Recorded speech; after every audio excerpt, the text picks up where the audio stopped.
జూలైలో స్థానిక ఎన్నికలట. సర్పంచ్ ఎన్నికలు, ఎంపీటీసీ ఎన్నికలు, జెడ్పీ ఎన్నికలన్నీ జూలైలో జరగబోతున్నాయి. ఇప్పుడు మనం మార్చిలో ఉన్నాం. ఏప్రిల్, మే, జూన్, జూలై అంటే ఇంకొక 3 నెలల సమయం ఉన్నది. మరి 3 నెలల్లో 42% స్థానిక రిజర్వేషన్స్లో 42% ఇవ్వడానికి అవకాశాలు ఏర్పడ్డట్టేనా? పార్లమెంట్లో బిల్లు తేకుండా సాధ్యం కాదు. లేదు, వీళ్ళొక ఆర్డినెన్స్ తీసుకొచ్చి త్వరగా చేసేసి ముందుకెళ్తారా అంటే ఎవరైనా కోర్టుకు వెళ్ళే లోపే ఎలక్షన్స్ కంప్లీట్ అయితే మళ్ళీ 5 ఏళ్ళ దాకా ఎలక్షన్స్ అయిపోయినాయి కాబట్టి ఆ ఎలక్షన్ ఇంకా కాదని నెక్స్ట్ ఎలక్షన్లో మేము చూసుకుంటామని చెప్పడానికి అవకాశం ఉంటుంది. మరి గవర్నమెంట్ ఆ దిశగా ప్రయత్నం చేస్తుందా? ముందుగా జెడ్పీటీసీ, ఎంపీటీసీ ఎలక్షన్స్, ఆ తర్వాత సర్పంచ్ ఎన్నికలు, మున్సిపల్ ఎన్నికలు నిర్వహణపైన రాష్ట్ర సర్కార్ సమాలోచన, పార్టీ నేతలకు అధినాయకత్వం సంకేతాలు, ఏర్పాట్లు చేస్తున్న నాయకులు, అప్పటి వరకు బీసీ రిజర్వేషన్లపైన స్పష్టత. స్థానిక సంస్థల ఎన్నికల నిర్వహణ తేదీలపైన మరోసారి ప్రచారం మొదలైంది.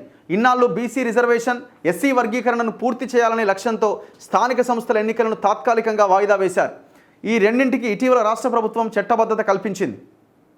అసెంబ్లీలో బీసీ ఎస్సీ వర్గీకరణ బిల్లులను ప్రవేశపెట్టి ఆమోదించారు. 1-2 రోజుల్లో గవర్నర్ సంతకం చేశాక గెజిట్ విడుదల కాబోతున్నది. రాష్ట్రంలోని అన్ని స్థానిక సంస్థల పాలక వర్గాల గడువు ఇప్పటికే ముగిసింది. దీంతో ఒక్కొక్క దానికి ఎన్నికలు నిర్వహించాలని ప్రభుత్వం పట్టుదలతో ఉన్నది. రాష్ట్రంలోని ఏ స్థానిక సంస్థలకు పాలక వర్గాలు లేవు. వచ్చే ఏడాది జనవరి, ఫిబ్రవరిలో జీహెచ్ఎంసీకి సైతం ఎన్నికలు నిర్వహించాల్సి ఉన్నది. 2026 ఫిబ్రవరి లోపుగా జీహెచ్ఎంసీ పాలక మండలి ఎలక్షన్స్ కంప్లీట్ కావాలా. ఈ నేపథ్యంలో ఆ సమయం వరకు అన్ని స్థానిక సంస్థలకు ఎన్నికలు నిర్వహించాలని ప్రభుత్వం భావిస్తున్నది.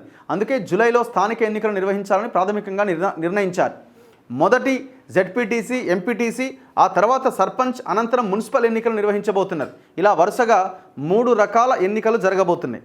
ఇప్పుడు అన్నింటికీ అడ్డం ఏముందంటే బీసీ బిల్లు ఉన్నది. 42% రిజర్వేషన్ అమలైతేనే బీసీలు ఓట్లేస్తారు.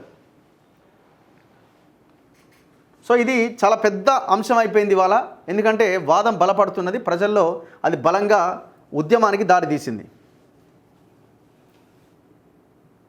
బీసీ బిల్లుపైన ప్రధానమంత్రి నరేంద్ర మోదీని కలిసి వినతి పత్రం ఇవ్వాలని ప్రభుత్వం నిర్ణయించిందట. చూడాలి మరి ఏం జరుగుద్దన్నది.